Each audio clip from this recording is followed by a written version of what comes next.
ايه ده يا بابا، انت جبت سمك صحي؟ بسم اه. الله ما شاء الله. طب هنعمل بيه ايه ده؟ ده يا حبيبتي هنربيه بقى. هنربيه فين؟ هنربيه هنا بقى في البانيو. نحط طب له هو اكل بقى ويكتر بقى يا حبيبتي ويبيض بقى ويملانا الدنيا سمك. هو بكام؟ الكيلو ده ب 80 جنيه. 80 جنيه؟ هو غالي شويه بس مش مشكله، هو سعره كده.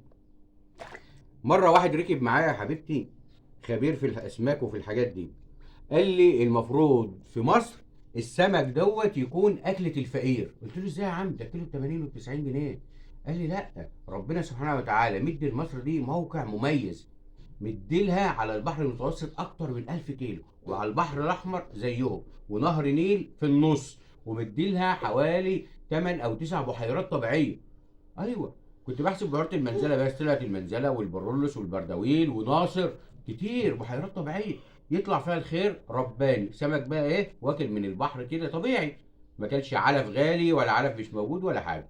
ويعني نزود المراكب شويه ونطلع سمك ويبقى تكلفه النقل بس. ولو انا مسؤول كنت عملت كده، اول حاجه افكر فيها ان انا اعمل ثروه سمكيه كبيره تاكل فعلا الفقير. وبعد كده المواطن ما يشتكيش بقى، ما يقوليش اللحمه غاليه الفراخ غاليه، كل يا عم سمك اديك شروه كامله هي ب 20 30 جنيه، الكيلو ب 20 جنيه. ما هو جاي من البحر بقى رباني، هبه من عند ربنا.